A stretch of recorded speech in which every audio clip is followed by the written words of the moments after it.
Hey everybody, it is Dan and Joe for Dan's Big Movie. That's right. This is the April edition, so we're going back this time 15 years. April of 2006.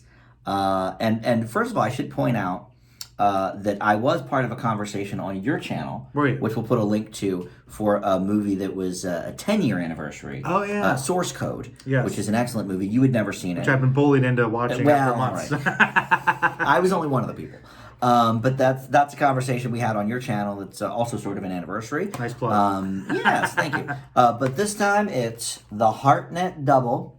What a double. We went with lucky number Slevin for our first choice. And of course, we must pair it with something else. So this was actually recommended to us by our buddy Peter, called 30 Days of Night. That's right. And Or as I call it, 30 Days of Hartnett. 30 Days of Hartnett. Kind of. Which is true. That's really the only thing that links these two together. That's the theme. Is Hartnett. But this also came out right around the same time. I think this is maybe the next year. But if you are new to Dan's Big Movie, what we do is basically really dissect these movies. So, these are spoilers. We're going to talk all about the things. So if you've not seen these movies, check them out. Now, I will say, these were hard to track down because they're not, I don't think, streaming anywhere. So I bought the Blu-rays of them. Nice. And by the way, this 30 Days of Night one, and we'll get into maybe why when we talk about it, but this is so old. It's the original copy of this from 2007 or whatever. The bottom says experience high definition because you've never heard of Blu-ray before, and the sticker on the outside before I tore off the cellophane said playable on your PlayStation 3. And what are they up to now? 6 or something? Oh no, PlayStation. They're working on 5, I think. 5, okay. So yeah, these are a little older, but that's okay. The Blu-ray was sitting around for a while. Sitting around in a warehouse. The thing came up on Amazon, and I'm sure people were scrambling, saying, "What?" They scrolled and looked at it for a second, and then kept scrolling. Somebody bought this? Spoilers. All right, so anyway, but first we're going to talk about lucky number Slevin. If you are new to the channel, please consider subscribing. I am very close to 750 subscribers, which is my next milestone, so think about that. But we're going to talk about this movie first, Lucky Number Slevin.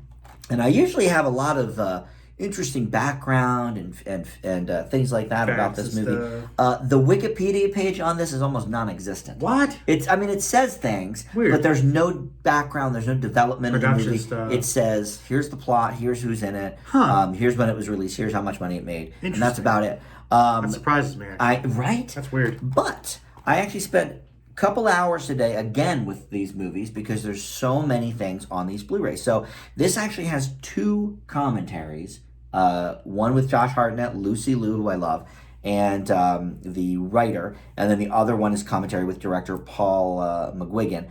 I didn't actually watch any of those. But what I did was I watched all the deleted scenes, including a alternate ending. And that was about 20 minutes worth of stuff. And then there's a 15-minute intimate conversation with Josh Hartnett and Lucy Liu, where I figure they tell a lot of the same stories they do in the commentary. And then there's also a making of Lucky Number Slevin, which was like 15 minutes. So I spent a good hour of the bonus features, even though I didn't do the commentary. You get a sense of it, probably. Little sense of it. So you, of course, always do the plots. But before we get to that, let's talk about this cast. First of all, let me say thank you for making me do the plot for Lucky Number Slevin. I know, it's secondly, let us talk about the cast. So Josh Hartnett, of course, but Morgan Freeman. Might have heard of him. Sir Ben Kingsley. They put the Sir in there. Which, by the way, I said that was a mistake. Was it? Yes. I was like, why? I actually thought that was a little weird when the credits rolled. Because he usually doesn't do that. Most people don't. You don't see Sir Patrick Stewart or Sir Ian McKellen. Sometimes. Generally, they'll say, if they're on a talk show, they'll be like, Sir Ian McKellen. But even then, they're cheeky. In the movies, they don't usually have that as their title. I don't think so. Apparently somebody didn't get the memo or something, so it was a mistake. The guy's doing the opening credits. Whoops. So, but he's in it as Sir Ben Kingsley. Lucy Liu. As himself. Well, I mean, he's basically him with a bad accent. Lucy Liu, Stanley Tucci, one of my favorites, who I didn't know was in it, and then the is Bruce Willis. The big money. And really, To be honest, not even really an and. One of the last really big things he did for a while. Looper was about 10 years after this. 5 or 10. And then, of course, you had that horrible Shyamalan Glass. Remember that movie Surrogates? Yes, I remember Surrogates. He made a lot of directed DVD stuff. He made a lot of really low budget stuff that was not good. So this is one of the last big things he did. It actually, until Looper, it really was that I can think of. But why don't we talk about the plot here first of Lucky Number Slevin? Okay, well, I'm actually going to try to keep it simple because the thing about this movie, a lot of twists and turns. There's a lot of twists and turns. I'm not going to pretend like I remember them all, but basically, this is what they call a neo-noir. It's basically like a modern spin on the noir where you've got basically this case of mistaken identity. You think like North by Northwest sort of thing, or like people think a guy is somebody who's not. That's the Hartnett character. They think he's this Sam something. They think he's Nick, isn't it? Nick, They think he's this guy Nick, and we're like, okay, because he's in his apartment for some reason, like I guess he knows him, and basically he gets kind of caught up in this. Nick Fisher. Nick Fisher, yes, they mention drink every time they say Nick Fisher. Yeah, they keep saying Nick Fisher. Basically, mistaken identity. He's kind of hanging out in this guy's apartment, and the neighbor Lucy Liu comes in to say hi, and just pretty much has a crush on him automatically. They've got a lot of repartee, but really he kind of gets drawn into this weird web where apparently this Nick guy owed some money to some bad people. A lot of money. And really the main crux of it is that he's literally in between these two crime bosses. You've got Morgan Freeman playing the boss. Yep. It's kind of this African-American gangster. He's in one building who basically basically Josh Hartnett, this character, this unnamed character, Slevin, he thinks, he even admits Slevin. Oh yeah, Slevin, that's right. He basically is like, all right, we'll get there. He's like, okay, well, I don't actually owe you money, but he doesn't really care. Freeman's like, no, I don't really care who you are. You're here now, so you're going to give me the money. Right. I'm going to have you try to kill this guy's son across the street. That's the rabbi, who is Ben Kingsley. These guys have had a beef because apparently Ben Kingsley killed his son. So there's kind of like this almost mob war that's beginning. Bruce, I love the movie because it's gangsters. That's your number one immediately. Though, to be fair, this is kind of a Joe movie, I guess. It is. Very Joe. In that respect. But basically, he's kind of torn between these two guys who basically both think that they owe him money, and they try to kind of pit them against each other. So he has to try and figure out what to do. Should he try to kill the guy's son? How to get out of it? Meanwhile, Lucy's character is trying to give him advice. And there's also apparently the cops who are listening in, and they know that Tucci's one of the cops. Tucci's the main, I guess, is it FBI? I think it's FBI. But they're listening in, doing their FBI surveillance stuff, and they know that he's not Nick Fisher, but he's not going to say anything. And in the meanwhile, he's doing all their work for them, basically. Basically, so maybe you can take them down for me. Right. I don't care what happens to you. I don't care. It's a mistaken identity. And all behind this, though, who was in the framing device, is apparently this legendary hitman who's Good Cat. Mr. Smith, a.k.a. Good Cat. That's Bruce Willis, who we think might be orchestrating everything because he seems to be kind of pulling the strings around Slevin and pitting them against each other. Unbeknownst to either of the mob bosses. Seems to be playing them against each other and having nefarious purposes for Slevin, but we don't really know why. Initially. And so that's like the general plot. That's actually a very good synopsis of this movie. I wish I could. There are so many twists and turns with it. I couldn't remember all the details. Now, you had seen this just the once before? One time, maybe like 10 years ago or so. Okay. So it's like I remembered watching it and liking it, but I also never really went back to it again. Okay. Which I'm actually surprised by, because it is a very Joe movie. It is, but maybe we could talk about why that is later. Okay.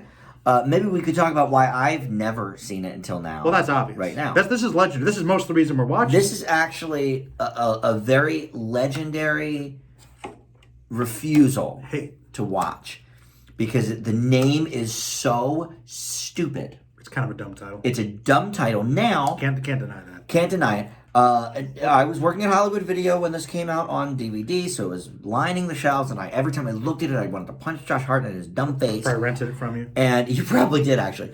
And so, while we were watching this, a couple of things came up about the name.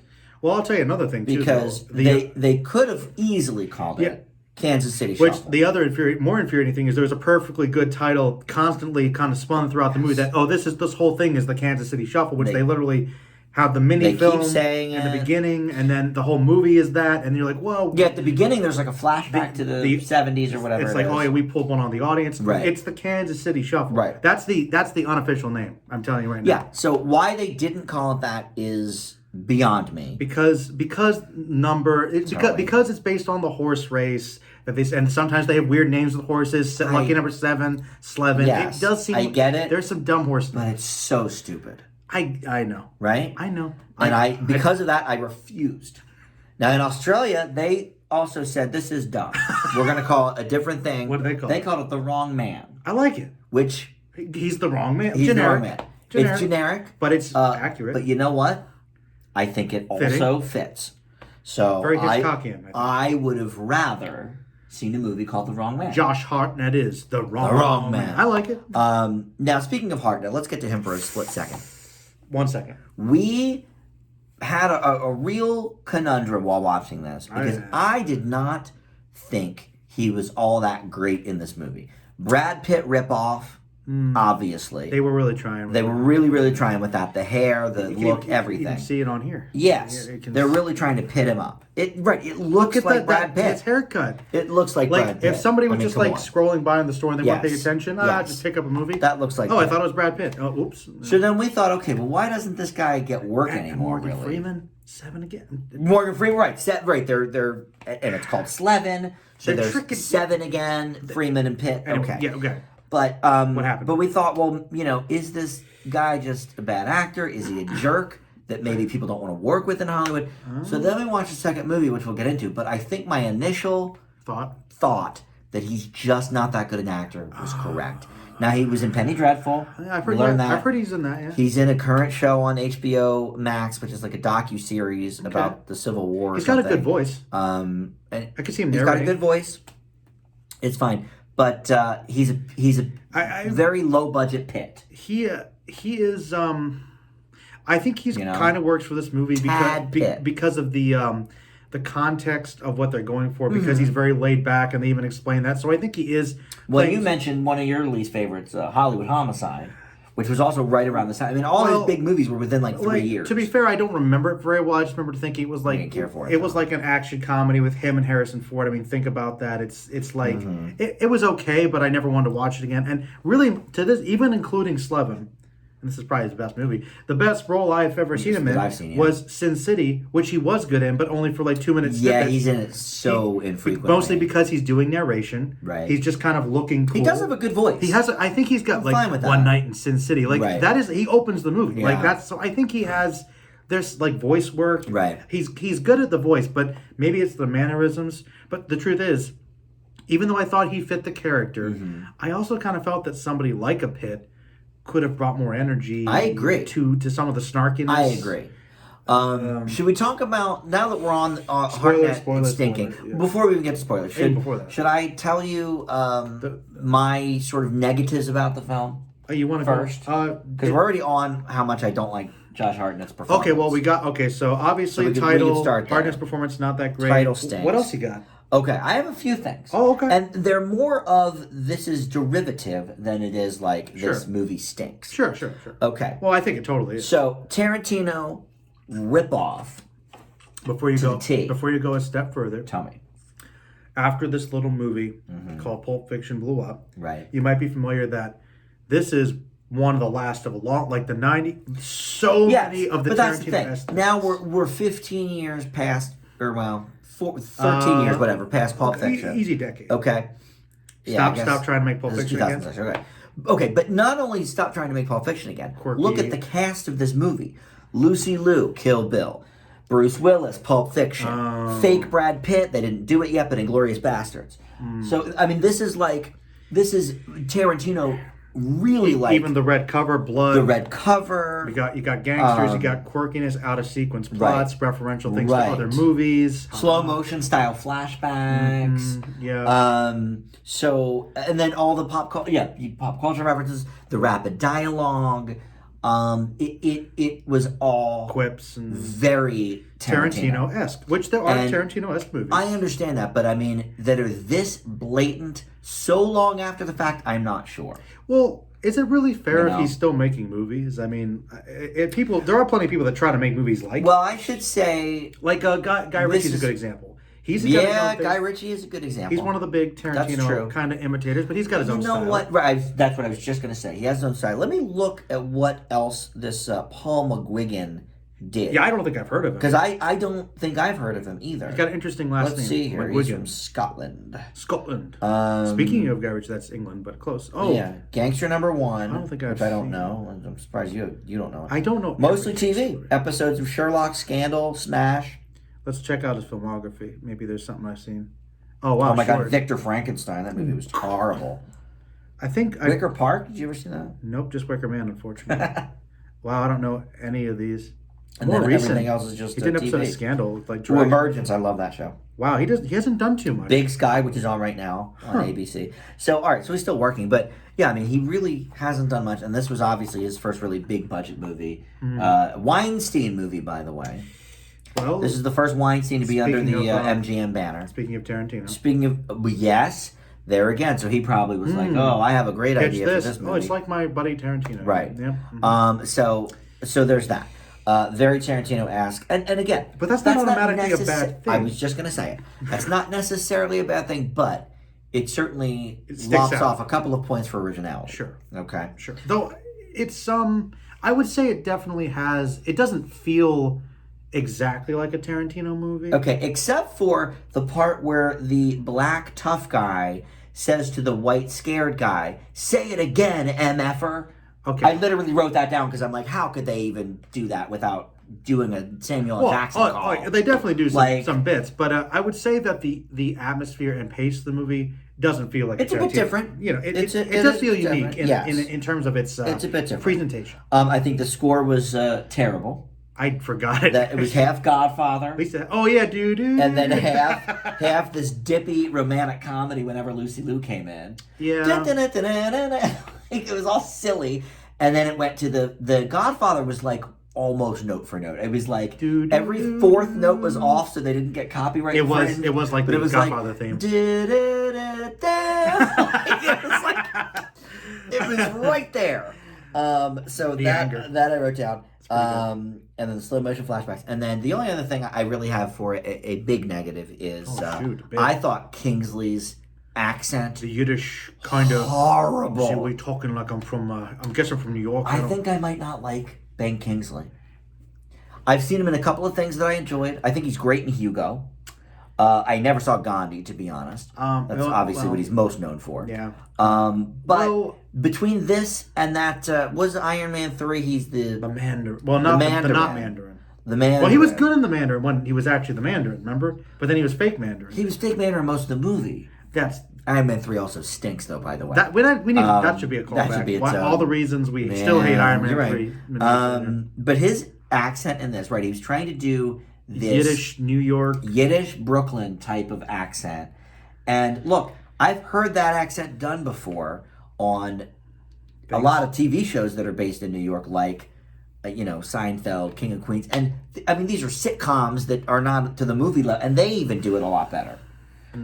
So I didn't care for that, and it's especially obvious. And again, we're talking spoilers here. It's especially obvious in that scene close to the end when him and Morgan Freeman are together, and Freeman obviously is one of the top actors. I don't think we're arguing that point. Yeah. He is acting circles around this guy, and he's an Academy Award-winning actor. I really did not like his performance in this movie. Ben Kingsley. Yeah. I thought he was okay. I think the real. You shouldn't be saying okay though about this great actor. Well, here's the thing about Ben Kingsley, from what I've seen, is that and I think that he riffed on himself a little bit in that episode of The Sopranos he was in. Sir Ben Kingsley. That was pretty good. Was that he's I think he'll jump around to any project that interests him, but he might not always be invested. Like I have seen him give some really good performances. Yeah. Dave, he's like the vice president of that. Oh yeah, I gotta watch that again. Yeah, no, he's a good actor. I forgot about Dave. Yeah, he is a good actor. I'm not going to say that Sir Ben Kingsley is not, but I do think How about that this accent? honestly, this is the thing. If he didn't do that accent, he just talked like an American, which he can do that accent. I wouldn't have even cared. I like the character. Fine. It just he was I do like his character. It was an interesting character. I like his character. I do agree the accent was a It's off. It was kind of almost cartoony, but it Yes. also wasn't always there. Like it's almost like they said, "Okay, do it. Don't do it so much now." Yeah. Like if you just talk like normal Ben Kingsley, Yes. you'd be fine. I agree with that. So that's the worst thing about that. All right, so listen, these are all my negatives. Can we refute any more of them? The Tarantino, I really think definitely lacks originality, yeah, but I don't like- disagree that it's not necessarily a bad thing. Like There's a lot of Tarantino-esque movies that I like. Like I think this thing is Tarantino-esque, but it's still a very unique movie unto itself. Like I haven't seen too many movies like Lucky Number 11. Well, I'll tell you where it really gets points for me. Lucy Liu. Okay, that's a given. And we realized Lucy Liu is the most celebrated actor of all time on Dan's big movie. Oh, because so many references. She's in both Charlie's Angels movies. She's in this. We talk about her all the time, constantly. She'll be on Alec McBeal Mondays. We got to do McBeal Mondays for sure. No, what really got me on this movie is the last maybe 15, 20 minutes. The ending's pretty good. It's great. It's really good. The way they unravel everything, the mystery, and then wrap it up is great. And I didn't see it coming. And that's the interesting thing about the movie, which I'm glad you're bringing up, is that I think that the best thing about the movie is really the writing. Who wrote it? I wonder. Like as derivative as it is, it's still it is a very well written movie, and it's almost it's definitely much like a Tarantino.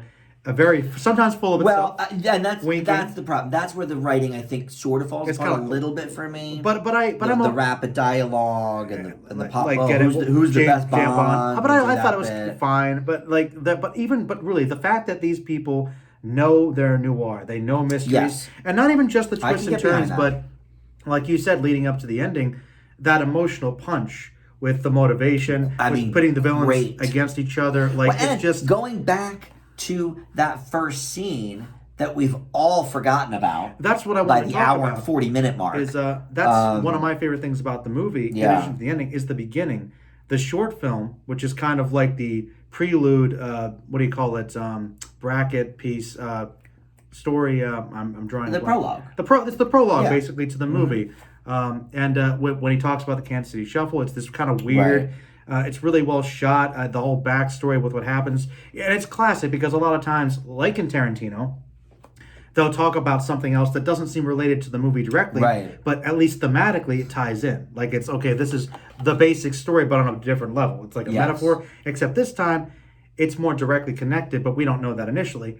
And the weird thing about it is this, Dan, is that I'll admit, like you, first time I saw it, I didn't see it coming. And the interesting thing about it is, this is a twist that's done well because of the movie's very deliberate pacing. Yeah. Because there's so much going on, you do think, so this whole thing was just the movie showing off, and Bruce Willis kills this guy to distract him by telling this interesting story that's probably related to the rest of the movie. But, that's all it is. And, and I was like, well, that's a great short film. Yeah, that was cool. That's great. I really liked it. But But then, to cycle back. But the thing is, it's so telegraphed, though. I know. That's the annoying thing about it. It's oh wow, that's extremely obvious. I'm actually a little mad. If I had the time today, I really was going to watch it again with one of the commentaries, but just so I could also see, what's coming. And I'll admit that because of the twist itself, which we're dancing around, but we've said we're going to do spoilers. So anyway, it's a little when it's revealed, it's so obvious that you're like, oh, it actually makes Hartnett's performance a little bit better. I think he gets good towards the end. He's like, the last 20, you killed 25 my minutes, mother, you a-hole. He's actually really good, and then you see, and that's why I was confused until we saw the second movie. You actually, he's a good actor. And the funny thing is, though, Dan, is I remember you watching, and you were like, I get it. He's supposed to be that kid when he's older. But you forgot because I completely forgot. You assumed he's not this guy. Who's this guy? And remember how confused you were when we found out that the guy that Bruce Willis was telling the story to ends up being one of the bodyguards instead. Wasn't that guy? Wait, I thought he was Nick Fit. What? Yeah, that threw me away. So that was cool. So I love it. And then the Tucci workaround. So he was actually a bad guy too. Either. And he's actually the guy that killed the mom. You think he's just some cop? Yeah. I'm like, oh no, he killed the mom. So it's got so many layers And also really feeds into the characters and the motivations. Mm-hmm. Like, I think if the writing is good with that, but also the characters all really pop, and they all have like kind of distinct, subtle little things about them. Like they almost could go into cartooniness, but they don't fully. I think Morgan Freeman's whole weird speech about the cartoon comic strip thing is the shmoo, which is interesting. I mean, which, by the way, weirdest. The shmoo. I know, it's probably a classic. The shmoo from this comic strip that he's talking about. Did he get it wrong? No, he got it right. But the shmoo had its own animated Saturday morning show. Was it terrible? I never saw it, but it was apparently with Fred and Barney from the Flintstones.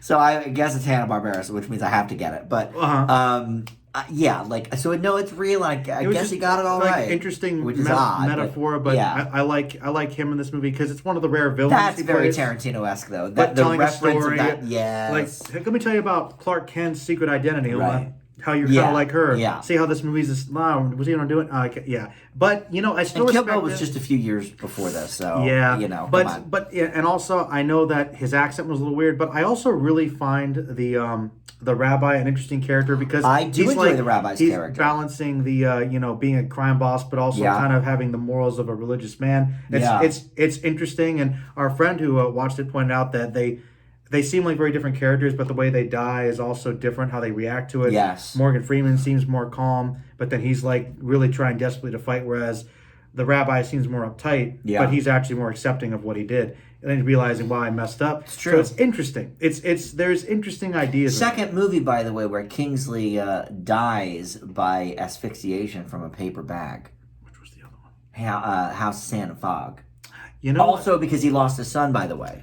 He did it to himself in that one, but I never finished that one. Spoilers for that movie, I guess. That's the one with Jennifer Connelly, right? Yes, They're fighting about the house. Yes. That's a good movie, right? I've never seen it. It's just always sounded too depressing. How do you know about? Because that was on one of the IMDb trivia things. Well, that's what I'm saying. That's a good movie where it sounds too depressing for me to watch. That was before I was watching every movie. But I could say it's probably a classic movie that you think is great, you never watch again. Oh yes, I'm sure it's depressing enough I would never want to watch it again. But let me talk about the writer here because I looked him up. Also, before you talk about the writer, I do want to say, going with the noir, I want to shout out to the production, set design people, the walls, very good the set houses, design. But you don't like the chess set. The really elaborate pieces. They look cool. Thought it was confusing. Yes, it looked very cool. But then you're like, well, they all look the same. But to actually be able to play like that, I mean, you better be on your chest because I really was confused. You need Spock. Yes, you would need to be a Spock. All right, so this guy's named Jason Smilevin. And he's only done He's only done 2 movies that he wrote. Lucky number Slevin. This, and one that I think we kind of liked. Okay. War Dogs. Did I see with Jonah Hill and Miles Teller? That movie's all right. It was all right. Mostly though, he's done TV shows. Oh, I'm sensing a theme. He did the show Kidnapped with Jeremy Sisto that lasted like half a season. My Own Worst Enemy with Christian Slater that he created on TV. Good for him. And then he didn't do anything for a long, long time. I don't know if he got out of the biz. And then 2018 he did something. So the writer and director both aren't exactly the longest careers coming into this. No, which is interesting that they got such A-list talent to be in it. They must have had some connections or impressed somebody. Well, Weinstein, I guess, probably was helping to put it together, to be honest. Yeah, they Well, they sell talent, I guess. Let's talk about Lucy Liu. Well, I like Lucy Liu. I think she's fun in this, and she's probably one of the wink wink nudge nudge things that makes you think she's clearly here to kind of be the noir girl, and it seems a little off. But she plays. So I don't know. Let me tell you about her. You're a fan. Well, I'm always a fan. I like her. But her character, if you think she's that now, the noir, person. Well, she's clearly the girl, the dame. She was written so much more basic. Oh. And very much mysterious exposition person. Oh. Okay, exposition. Leaves the scene. Oh.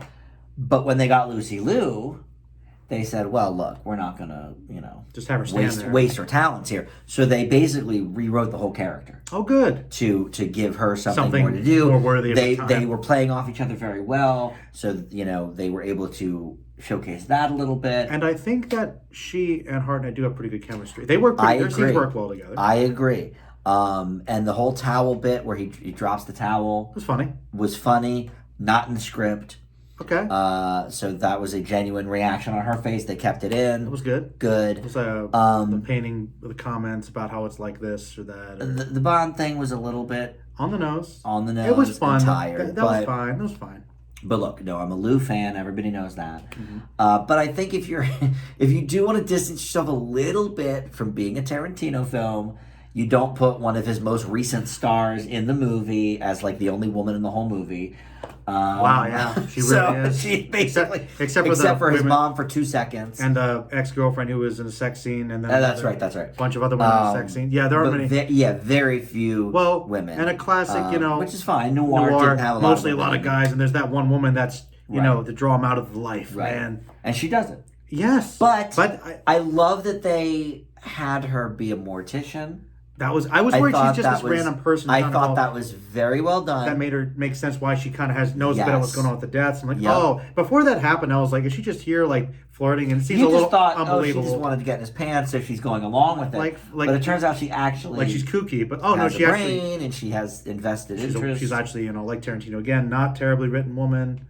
Yeah, some empowerment. Yes, smart. I did like the whole the twist again with her. Like you thought she was gone. Yeah. By the way, guess what? She was in the alternate ending. Oh, that's one of the things I watched today. Audiences did not care for it. Neither would have Dan. No, I would have stood up and walked out. Well, yeah. I would have said, "You can't kill Lucy Liu." By the way, also it goes without saying, but we did kind of start off mentioning it. Bad title. Bad title, but I love it when Bruce Willis is there and he's like trying and he's like awake. Yes. Isn't it nice? Willis. I liked him a lot. Willis he's at doing 90% or more is good. When he's like, okay, he gave him his coffee. Because like he's... Willis at 50 or 60 that we see a lot is very not like good. If he's not invested, it's going to show that he's not... Right. But the weird thing is... This one he's in. He is in. And the weird thing about Willis, and I don't know if you picked up on this, is that he's the same whether he's in or not, but there's a difference. You see, he's asleep...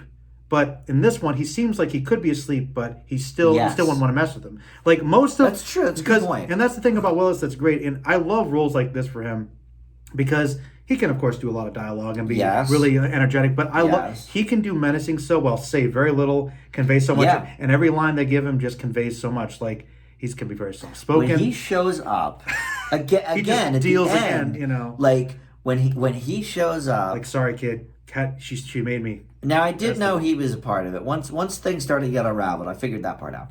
But still, it was very good. Like all of his entrances are like really good. And the beginning with the whole beginning's great with the narration with the original Kansas City Shuffle, which they should have named the movie at the airport or wherever they were. That was train station. That was really cool. And a good story as well. He told a good story. I mean, he did. He has hair in this one. He has a comb over, which is a little bit unique. Freeman, great.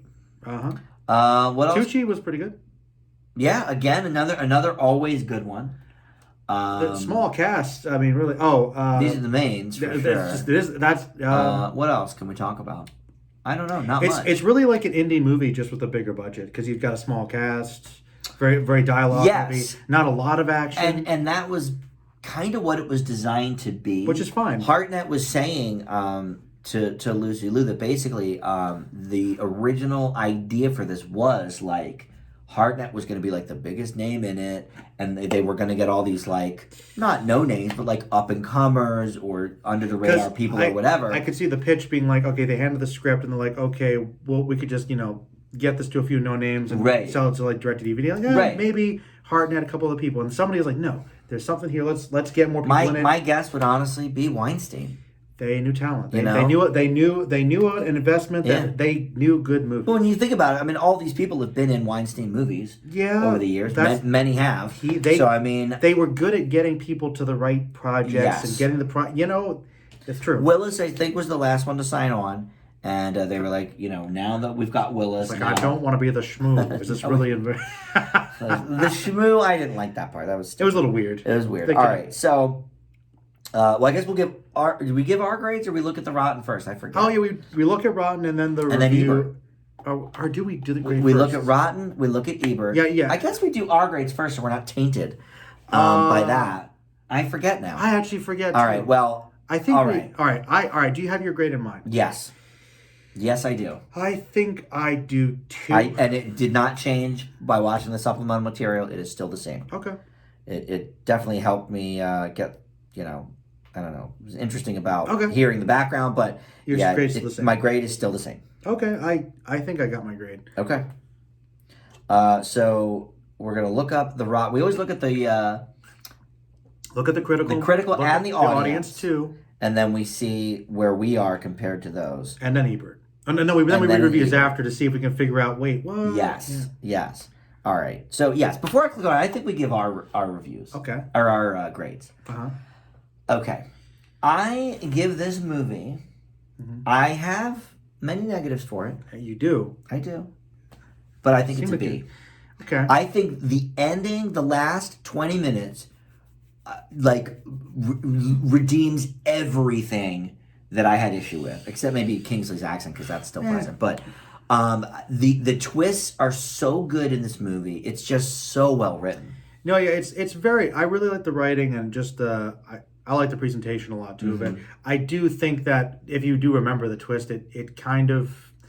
The telegraphing of it's the big issue, but Right. I'm kind of hanging around there with But I think a lot of movies are like that. Yeah, no, it's pretty good. I'd still give it like a B plus. Okay. Because it's like I love that beginning. I love the ending. Yeah. And there's a lot of fun stuff, but I agree. It's like there are some issues, like I said, Hartnett maybe, and some other Bad little things. title. Well, That doesn't affect you. No, not really. It's fine. All right, and this is a little surprising. 51% critics, Okay. 87% audience. Oh, okay. That seems people seem to little like more it. like it. So if let's they see saw it. what some of the critics are saying about this movie. Okay. All right, so let's look at some of the Good negatives. old Robbins. Only Lucy Liu's insanely perky neighbor emerges with any real credit. I don't agree with Seems that. harsh. It shrinks your perceptions of what movies can do. Absolutely not. That's from New York Magazine. Absolutely Come not. on, buddy. Everything in it, every confusion, every line of unspeakable dialogue, every red herring, every camera setup has been borrowed from some movie we've seen before. Well, yeah, but, I do agree with that. but so have a lot of for the other most part, but- every other movie ever Yeah. made. You can say that about. You're right. All right, here's some positives. Okay. Okay. With its diabolical ending, this is the movie equivalent of a crossword puzzle. Fun, clever, and disposable. All right. Well, I don't know about that, but like you said, it might not hold up on a second view. I mean, I never felt like watching it So, again. I feel like I yeah. got it, but I'm glad I watched it again. McGuigan has such a stylish eye that even if you never quite care what's happening, you'll always be visually entertained. There were good visuals. I do agree with that. There were some interesting things there. All right, well, that's for that. We don't need to dive too deep. What did Ebert What say? did Ebert say? He's always the most important critic. So I remember him saying, Okay. I forget. I guess he would have been with Roper at the time. So it's either I like Hitchcock, so it's great, or it's like Hitchcock, so it's bad. I think it was a thumbs up. I don't know how high it was, but he did say, I remember him saying, don't let the horrible title, not let you see the movie. And You did trust him. I didn't take that to heart. I said, F you, Ebert. I know what I like, and it ain't stupid titles. They should have called it the Kansas City Shop. They really. That's Right? I actually think that might have been more. People didn't see this, right? I think it's part of the problem. It's like a cult film. You know what? That's true too. We usually go over the box office. I know. I think it made a profit. Budget was $27 million. Box office was $56. Okay. So a bit of a profit. I just feel like And that's just in theaters. It's like a movie people have heard about. I feel like this is probably a DVD one. Like people went to video and they Could be. might have picked up word of mouth kind of movie, maybe. We did actually rent it quite a bit at Hollywood Video. Yeah. 2 out of 4. Well, it was a marginal thumbs up. So it was like it's an all right. All right, let's see a couple of things he says. Lucky number Slevin, too clever by For its own half. good, It's the maybe. worst kind of con. It tells us it's a con. So we don't even have the beginning. consolation of being led down the garden path. But I forgot. And That's the thing. yeah, and I like I said, I think See, it's he's based- writing notes when he does reviews. Yeah, he's not just getting lost in it. Right. Performances are juicy. A-list like actors that. doing their specialty numbers, and Okay. it's fun to see pros at work. So he basically All right. didn't care about it because he knew the twist right away. I guess so. Which is weird. Like I don't think you're not. I guess I can't really get angry at him for picking up on it because it's so obvious. But like you don't automatically associate it with everything. Like they think they're more clever than I am, and they might be right, but that doesn't make me like them. he's mad. Yeah, think he might be He's a little mad. mad about how good it was. It's like with the script. They Yeah. they had their movie knowledge. Yep. They knew what they were doing. Yep. All right. Well, now Hey, I was right. I said we'd talk about 40 minutes on that. Well, Now, this might be a record, Dan. shortest Dan's Big movie ever, probably. I think so. This movie is 30 Days of Night, and I will say right off the bat, it confirmed my Josh Hartnett opinion.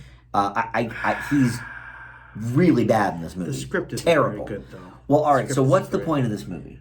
The Plot, I should say. The plot. What's the point is an equally good question. The plot of this movie is that it takes place up in Alaska, up in northern Alaska, where for a period of time it's 30 days of night.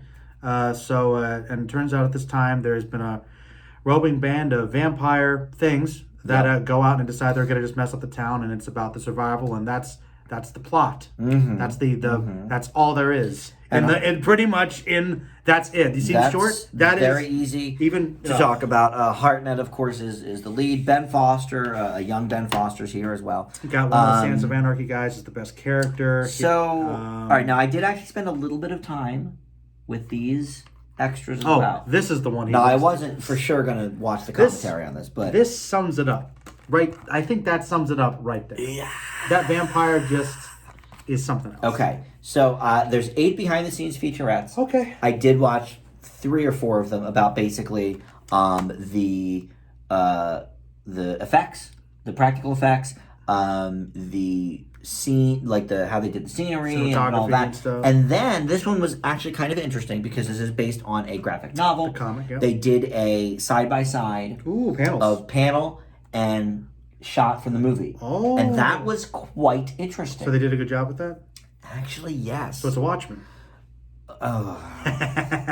Well, that might be another cast. You know I hate the Watchmen. I gotta get you on the Watchmen train. You like that show. Well, I like the show. Not so much the comic.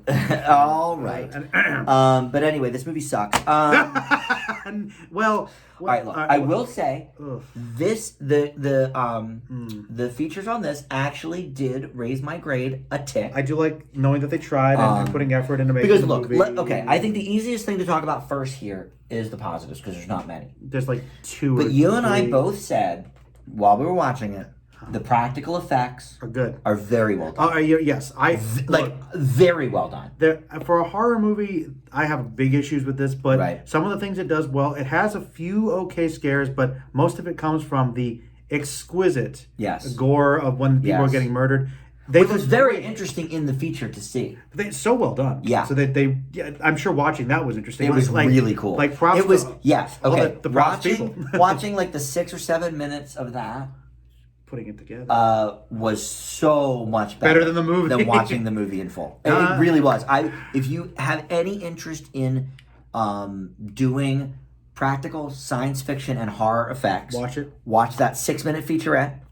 I have to watch it. Rent it from your local library or whatever. Just to watch. Because you don't want to buy it. What did I say? When we were done watching, I said, I can't believe I spent money on this owned stupid it now. movie. 6 months I now is too own much. it. Yeah. But I think that's worth watching because the movie is not. But it was interesting. I like that you're giving props to some of the things in it. So, all right, you know what? I'm actually interested in that because I did like some of the special effects. And, I'll also give you a couple I'm going to leave it here for you to watch the effects. No, I don't want it. You're gonna have to look at it. Oh, I don't want the house. I don't want this. He leaves stuff here. I don't want this. All right, look, Hartnett can't act. I want a few more positives. Okay. I think I could squeeze. There's a couple. I could squeeze a few. Okay. For me, loved that. Yeah. The vampires, I thought were interesting. We'll get more into them. There were some interesting. There were lots of interesting ideas. Okay. I'll say that. Like I get ideas. The atmosphere for some shots was good. Like you missed it, but like the opening where it's like the expanse of like the guy that gets locked up in the prison. He's like on kind of just wandering around. Okay, this is kind of creepy. We're like isolated. Kind of like the Ice or the Thing. I had recognized immediately. It was like the Thing. But I liked some of the atmosphere of the shots and some of the cinematography was good. Right. With like there's this one cool scene where a girl's kind of walking out because they're dumb in the middle of the street and you can just kind of see the vampires like crawling out of focus. I'm like and like that overhead shot of that was really cool. Like that was very cool. There's some good cinematography. That's Hold on, it. I feel like That's I have it. one more positive. That's Hold it. on. That's it. I like the one. I like the one character because he did some action stuff with those vampire kills. That's Oh yeah, that was cool. with that the was cool. bulldozer thing. Well, okay. That was so cool. here's the thing. That guy was barely. This a is character, in but he was 2007. Cool. Sure. And CGI was, all the rage, all the hot rage. And we talked about the recent Time Machine, which was I think from 02 or 03 or something. They look a little like those Morlocks. And some scenes. I applaud anybody in 2007 that is doing practical effects. Because even though this is a bad movie, the effects don't look dated. They're pretty good. The vampires are the same amount of creepiness. We can talk about Did them. they do CGI? Yeah, we'll go into with the faces because some of the faces. Yeah. For some of the faces, but remember the little girl. Oh. They talked. A big part of the feature on the special effects was how they made her look like that. What they did to her face. The different prosthetics they had on her. So it's not all that. That's a lot of practical? Mostly practical. Okay, well, I'll tell you what. So that is a positive. I have to say it. There are a couple scenes where people are getting attacked when they're like getting dragged under. Right. But that scene when the little girl gets turned into a vampire, that was disturbing. Yeah, it was cool. That's the most scary moment in the movie. And I'm like, if there was more of that, this could have been really good. It doesn't have a lot of scares. It's not that scary. That's the thing. Like it thinks it has a lot of the scares. vampires come off comical. It thinks it's doing scares, but for the most part, it was kind of corny. It's because they don't, and his acting didn't help because he can't react properly. Well, it's also because maybe it's a script thing or a direction thing, but I suspect it's script. Yeah, who directed this one? I don't know, but this is my big issue with the movie. In addition to like a lot of the acting not being good, is that many of them don't have characters, and there's so many different ideas with how the vampires are and what they want, and as our buddy pointed out, inconsistencies with the rules. I did agree with that. And also, like, the pacing's an issue because they call it 30 Days a Night. And this would be, like, a great, like, season of a TV show. Yes. But they call it 30 Days a Night, but really it seems more like it should be one night, like they typically are, because they literally skip weeks. Right. So it's like, and they did the full battle at the beginning. Yeah, it was odd that they would still be alive. Oh, it's unbelievable. After 2 extra weeks that everyone else in the whole town is dead. And it's like, what do the vampires Somehow want? they figured it out. They're like intelligent, but they're also rabid. They want to mess with people, which I appreciate, but like because they hate humans or they don't, or like they like them as their food, but they're gonna go destroy this entire town, but then they're obviously gonna get picked up by other people and their secrets blown. And you tell me that they do this. How can they do this? Because I mean, this happens. Do they just do this every year? Right. Destroy a whole town and like, oh, I wonder what happened. Like there's problems up the wazoo with the scripting is a big issue. There's like and I don't know how you pick one. Well, I don't know how close the script helms to the comic book. I don't know, but scenery looked good from the shot by shot. Sure. But let me tell you who directed this because you're going to be so shocked. Floored. You won't recognize the name. His name's David Slade, not Spade. I thought it said Spade when I first looked at it. David Slade. Not Deathstroke the Terminator. Directed the pilot of Hannibal that we loved so much.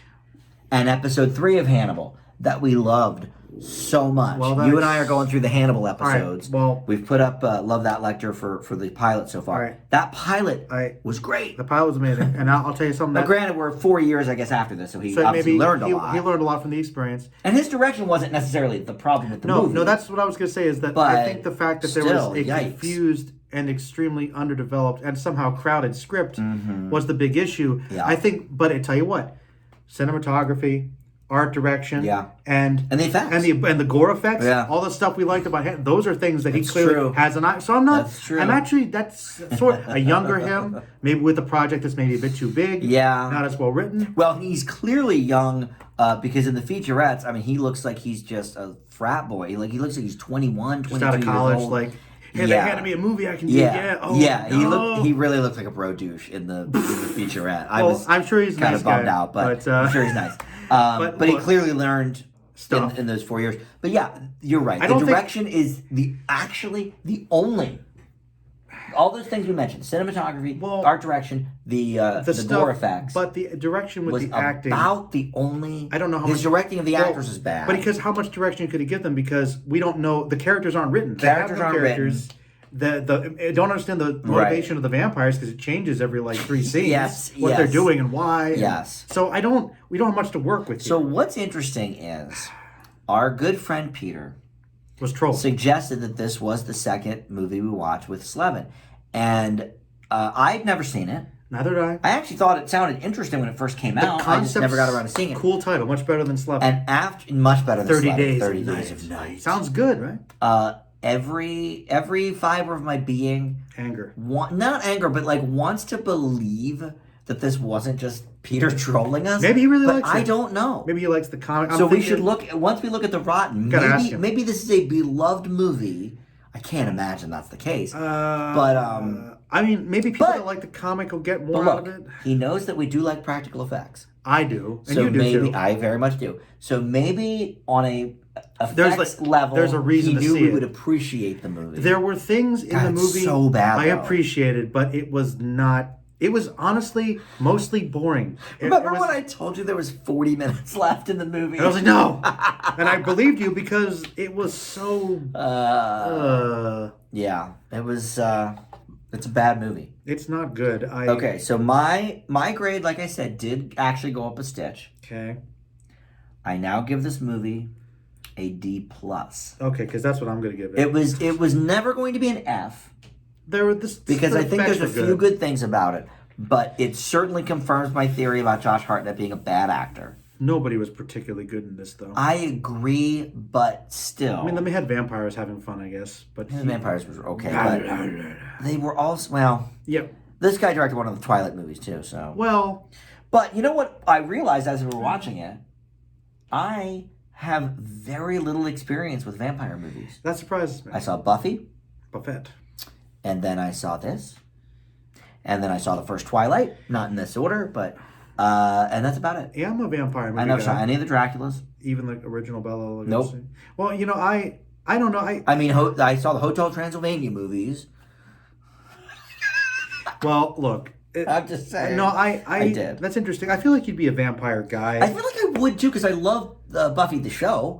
Big avid fan of that, but I enjoyed the movie as well. Just thinking of horror monsters, they're one of my. They're pretty classic. I'm more of like a werewolf guy, or just I like the sci-fi stuff where it's like an alien or some sort of mutated monster. Yes, that's more what I like, but I like the classic stuff.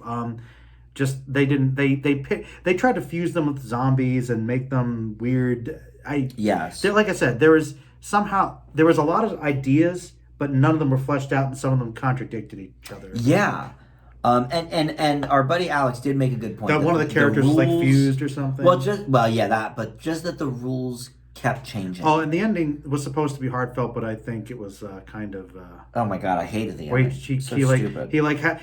That was the worst. That was some of it. Kind of gets into so bad it's good territory. Like, okay, he's gonna make himself a vampire, and so get it. He's going to be as strong as the vampires. Sure, absolutely. He'll die for that. But even if you're as strong as one of them, you can take on 30 or 15 or how many are on screen at any given time. Right. Like, then he gets beaten, and then he just one punches the main guy. Yeah. It was bad. It was poor. You're never going to believe this. What are you doing now, Fresh? Rotten. Oh well, it's like a Slevin. It is the exact 51% from critics as Slevin, which is bullcrap. But look at the popcorn. But the audience is much lower than the 87%. But you know what? 56%. But this is the definition of a divisive movie. Yeah, but why? It's so bad. Let's see what some of these critics... Okay, let's see what the critics say here. I feel like I'm missing something. All right. A real baying at the moon gore fest. Unusual both for its savagery and for a half-decent performance from Hartnett. Wow. I thought it was a bad performance from Hartnett. It was flat. There wasn't much It was flat. Like you said, there's no characterization. So it's hard to even tell. But all right. The aerial tracking shot of the battlefield deserves an ovation. Well, all right. Yes. You're right. You're right. One shot. He's like, but other than that, douses his audience in carnage and suspense. Maybe some carnage a little bit, but not much suspense. Here is one of those rare movies that penetrates the membrane separating all those disposable gotcha scare fests from genuinely engrossing supernatural thrillers. 3.5 out of 4 stars. What is that guy smoking? Oh, here you go. It's Assault on Precinct 13 meets The Thing. It's a John with Carpenter vampires as the baddies. Okay, let's look at some of these bad ones. about as scary as Count Chocula. Aspires to be little more than a movie where you're supposed to enjoy the ride without asking questions. Well, that's true. That would certainly help if you really look. If you check your brain at the door and said, didn't think about it at all, like, I guess you might be able to enjoy it. Yeah. The action is fast and gruesome, but beyond the unique setting in which the typical race to daylight is stretched, night offers little to stir the imagination. After you've seen one withering, orgiastic vampire feeding, you've seen them all. That's what you said. They're all kind of the same after that first couple. Yeah. All right. Well, I agree with the bad reviews there. Let's see what good old Ebert said. Yeah. Well, I want to hear that. Now, if he's given this a higher grade than Slevin, now we know he hated Slevin because of the name. Who knows with him though? Whatever he's feeling one day, he'll be generous. You're so right. Well, that's why it's hard to hitch your star to him, or hitch your wagon to his star. Like, he's interesting to read. Yeah, I like his thoughts. But to automatically just say, okay, well, whatever he says, I'm gonna agree or disagree. It's like, oh no, he's too he's sporadic. Like, he's not sporadic, but like back and forth. I honestly think a lot really is motivated by his mood per day. I mean, it might be. I really do. And look, I can't deny that can enhance some things or decrease it. And I'll admit that we might not have had the easiest time to focus on this movie. Like, and I'll tell you this too, Dan. I'll tell you this too. Tell me. If I was watching this alone in the theater, I might have gotten a little more enjoyment out of it. Really? Because when I think I would have hated it more because I wouldn't have had anybody to talk to. But I mean, people were yelling over it, so I guess. I don't know. All right, 2.5. So better than Slevin. A little better than Slevin. A little better than Slevin. I don't agree. All right, death is cold, blah, blah, blah. That's just the plot synopsis here. He does a good plot for it. Tell me what we're doing here. I could go on like this all day, or night, that is. Ah! Wow, he's doing bits here. He always does. Something about vampire movies brings out the one-liners in me. He had fun all right, with it. He was having fun with it. The fact is, it's a better than average example of the genre, even if it follows the time-honored pattern of supplying. There are worse ones. A macho man who gathers a hardy band in hiding while the vampires snuffle about. Now he's just being flowery with the words. Snuffle. I don't really agree with that. I don't know how intimidating. The most interesting aspect of the movie is Barrow himself. That's Hartnett, I think. I don't agree with that at all. Folks are drawn closer together when they live in such extreme circumstances. Blah, blah, blah. Yeah. If you're a horror fan, you will love it. And in the interest of equal time for the defense, 30 Days of Night grabs this hoary monster by the throat, pumps it full of thick and rich blood of life, and shoves it out to greet you. Well, you know what? I don't agree with that. I'll tell you what. I was much more bored in this movie than he was, apparently. This one kind of, admittedly, obviously, there was a lot of time, and he does change his mind, but a certain movie called The Thing, he actually gave a lower review, so, Now, come on. I don't know. That's ridiculous. That's so... Maybe in his older age he was softening up. He was. Knows? I think the last 20 years he was a lot nicer. Yeah. How about the last 30 days of Night? Bad. I sucked. I think our D+ is right on the money. If you could cut a I think montage Slevin deserves of 2 grades above that. Like edit the 2 full letter all the gore effects and the few scares that were okay. That tracking shot. Yes. The bulldozer scene. Like a good short film. I think it was look. If some of the when Tim and I do the old Disney movies, some of the bonus features are on YouTube. If I can find this feature on YouTube, I'll put it in the description. Okay. And people can just watch that. It's very interesting. I'm if sure you're it into is. making horror effects and stuff, but boy, what a stinker of a movie. It's I think our least favorite one on Dan's big Oh, movie. for sure. I even like Desperado more. Yeah, and I didn't care for that one. Well, that was more that was like a C or C+, I think. It was a full letter grade almost above this. Desperado's fine, yeah. No, I didn't care for it. But I know. But look, I agree. This is the worst of it that we've seen.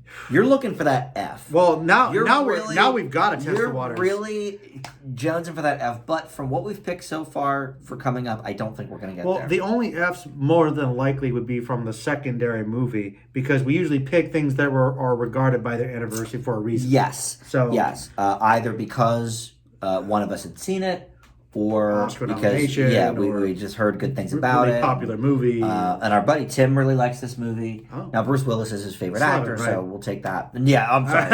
we I didn't still have recommend 30 that, Tim. days on top. This one. It was here. like, I think you didn't mention that. Tim recommended Slevin, I believe. Yes, yeah. He wanted us to do Slevin, and I'm actually glad because Versus Excalibur, which I never would have seen it. But the thing is, otherwise. if we had done Excalibur, then I could have done Dragonheart with it, and now I'm not going to get to watch either. No, but I got to we got to see 30 Days of Night.